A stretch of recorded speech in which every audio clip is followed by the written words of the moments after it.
माननीय आजम खान पे 85 मुकदमे लगवाए गए, बिल्कुल फर्जी मुकदमे लगवाए गए हैं। आजम खान पे जो मुकदमे लगवाए गए हैं, बकरी चोरी का मुकदमा, किताब चोरी का मुकदमा, शराब की भट्टी लूटने का मुकदमा, मुर्गी चोरी का मुकदमा, जिसने हजारों करोड़ रुपया रामपुर में लगा दिया गया। आज रामपुर को उसने क्यूटो बना दिया है। रामपुर में ऐसी सड़कें बनाई, रामपुर में ऐसा अस्पताल बना दिया जो उत्तर प्रदेश में कहीं अस्पताल नहीं है। रामपुर में ऐसा रोडवेज बना दिया जो उत्तर प्रदेश में कहीं रोडवेज नहीं है। रामपुर में जिन गलियों में रिक्शा ने घूमती थी, आज कारें घूम रही है। पूरे रामपुर को इस देश के नक्शे में चमका दिया है। यही पूरा था आजम खान का। आरडीए के द्वारा आदेश हुआ है गिराने का। तो मैं आरडीए से पूछना चाहता हूँ, रामपुर के जिलाधिकारी महोदय से भी पूछना चाहता हूँ कि रामपुर, आधा रामपुर बिना आरडीए के नक्शे में बना हुआ है। अगर आप में दम है, अगर आप सरकार की नीतियों को फॉलो करते हैं, तो गिरवा दो आगे रामपुर को। रामपुर के जवाहर यूनिवर्सिटी को गिराने के लिए रामपुर विकास प्राधिकरण ने नोटिस चस्पा कर दिया है। इसको लेकर लगातार जो देश की राजनीति है वो गर्मा गई है। तमाम सारे लोग उनसे बातचीत करेंगे। जवाहर यूनिवर्सिटी को गिराने की नोटिस चस्पा कर दी गई, कैसे देखते हैं?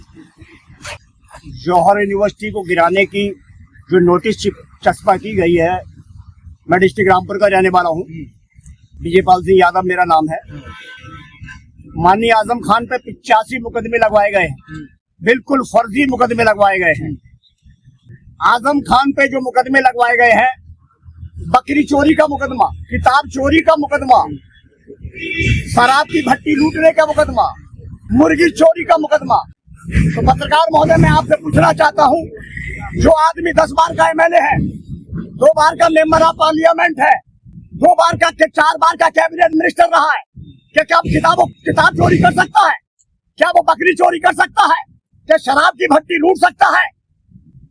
85 मुकदमे मोहम्मद आजम खान पे लगवाए गए और मोहम्मद आजम खान को जेल की सलाखों में 6 साल से सजा दिया गया है। और मैं धन्यवाद देता हूं भारतीय न्यायिक व्यवस्था को कि बड़े बड़े क्रिमिनल लोग जो आज 106 मर्डर का 6 मर्डरों में वांछित है, ब्रजेश सिंह, जिसमें 106 मर्डर है, वो आपकी न्यायिक व्यवस्था के द्वारा बाहर 100 गाड़ियों के काफिले के साथ घूम रहा है। माननीय आजम खान पे कोई ऐसा मुकदमा नहीं है जो क्रिमिनल का मुकदमा हो, ना किसी का मर्डर किया है, ना डकैती डाली है, ना किसी की हत्या की है। आज उसमें 85 मुकदमे लगा दिए गए हैं और भारतीय माननीय न्यायिक व्यवस्था ने कोई ऐसा प्रावधान नहीं है 6 साल तक उन मुकदमों में सजा दिया जाए।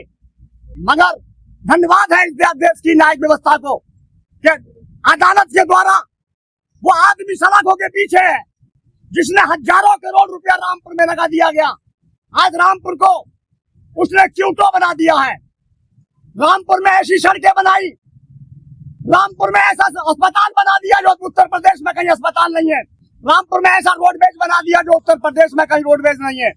रामपुर में जिन गलियों में रिक्शा नहीं घूमती थी, आज कारें घूम रही हैं। पूरे रामपुर को इस देश के नक्शे में चमका दिया है। यही गुना था आजम खान का कि आजम खान ने रामपुर में गरीब जनता की बच्चों के लिए जवाहर यूनिवर्सिटी खुलवाई कि जिससे गरीबों का बच्चा यहाँ इंजीनियरिंग और मेडिकल इंस्टीट्यूट से निकलकर देश की सेवा में जाए और रामपुर का नाम चमके। आज उसको गिराने के लिए भी नोटिस चपका दिया गया है। आरडीए के द्वारा आदेश हुआ है गिराने का। तो मैं आरडीए से पूछना चाहता हूँ, मैं रामपुर के जिलाधिकारी महोदय से भी पूछना चाहता हूँ कि रामपुर, आधा रामपुर बिना आरडीए के नक्शे पे बना हुआ है। अगर आप में दम है, अगर आप सरकार की नीतियों को फॉलो करते हैं, तो गिरवा दो आधे रामपुर को। सरकार के दबाव में रामपुर विकास प्राधिकरण काम कर रहा है क्या? जी, रामपुर सरकार के आदेश पर लखनऊ से उसको आदेश दिया जा रहा है, रामपुर विकास प्राधिकरण को। कौन आदेश दे रहा है लखनऊ से? लखनऊ में जो प्रशासक है उनके द्वारा आदेश दिया जा रहा है।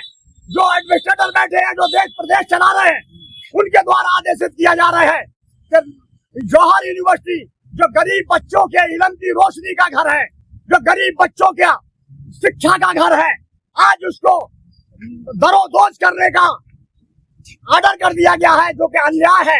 ऐसा अन्याय नहीं होना चाहिए। ठीक है।